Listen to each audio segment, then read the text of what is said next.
ఇలాంటి ఎంటర్టైనింగ్ ధమాకాలు ఇంకా చూడాలనుకుంటే like, share and subscribe to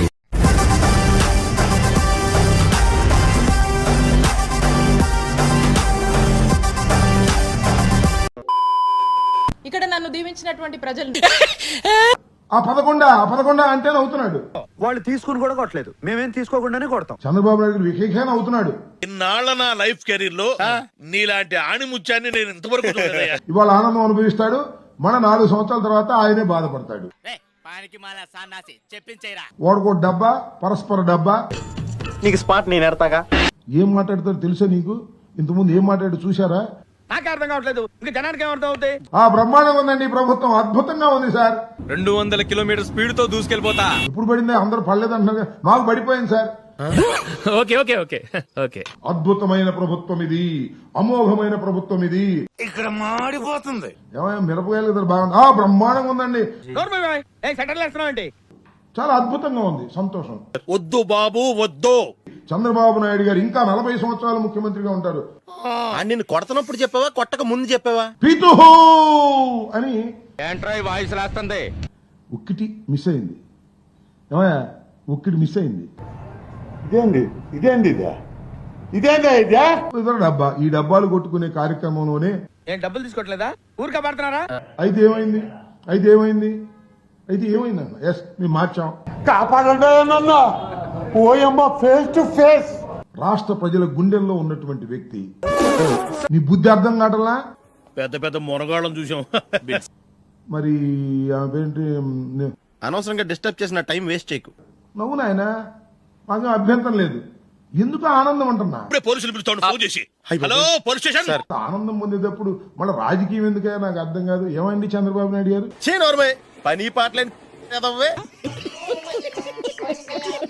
ఒకరికొకరు డబ్బాలు కొట్టుకోవటం, ఒకరికొకరు గ్యాస్ కొట్టుకోసం, దానిలో కూడా జగన్మోహన్ రెడ్డి గారిని మర్చిపోలేదయ్యా. ఓహో అలాగా. ఇక్కడ నా మనసులో బాధ అనిపిస్తా ఉండేది.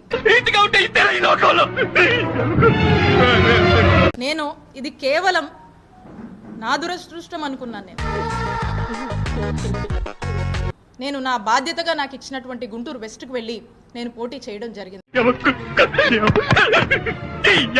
నువ్వు ఎలా ఉంటే ఏదో మన దురదృష్టం అని, నీకు అసలు బుద్ధి ఉందా? నియోజకవర్గం అని నా మనసుకు బాధ అనిపించినప్పుడు ఇది నేను ఎవరిని అనట్లేదండి. అన్ని వేలతో ఓడిపోయింది, ఇన్ని వేలతో ఓడిపోయిందని. నా నియోజకవర్గం, మా నియోజకవర్గం చిల్లూరుపేట.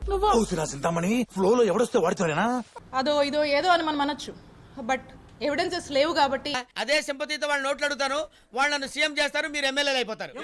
2024లో ఏమైందనేటువంటి విషయం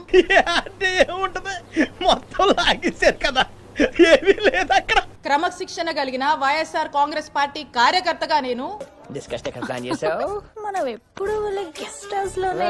2019లో అధికారంలోకి వచ్చాక ఇది ఎప్పుడు పెట్టారు? మీ అందరి గురించి నేను ఆలోచించినప్పుడు, వెరీ గుడ్, నా బ్లెస్సింగ్స్ మీకు ఎప్పుడు ఉంటాయి. గెలుపోటముల గురించి మీరు మాట్లాడుతున్నారా రాజశేఖర్ గారు? పోలీసులు దెబ్బలు ఎక్కువ పెడతారు, దెబ్బలు ఎక్కువ కొడతారు. మీ అందరికీ తెలుసు. మంచి చేసి మేము ఓడిపోయాం. కొడతారండి? ఎందుకు కొడతారు సార్? ప్రజలకు మంచి చేసి మేము ఓడిపోయాం. టెక్నికల్ గా మాట్లాడితే రకరకాల కారణాలు ఉన్నాయి. అంత లేదమ్మా, నేను అది చెప్పలేను. నిన్ను ఎత్తుక్కుంటూ మేమే వస్తాం. మా నాయకుడు ఏం చెప్తే అది క్రమశిక్షణతో చేయడమే మాకు తెలుసు. నీ కొత్త మూడు లిక్కర్ ఫ్యాక్టరీ మూసేస్తాం చూడు, దాని వల్ల వచ్చేది 10 కోట్లే. మంచి చేసి మేము ఓడిపోయామని మేము గర్వంగానే చెప్పుకుంటాం. అలా అయితే హ్యాపీనే. స్పష్టత ఇవ్వాల్సినటువంటి బాధ్యత నా మీద.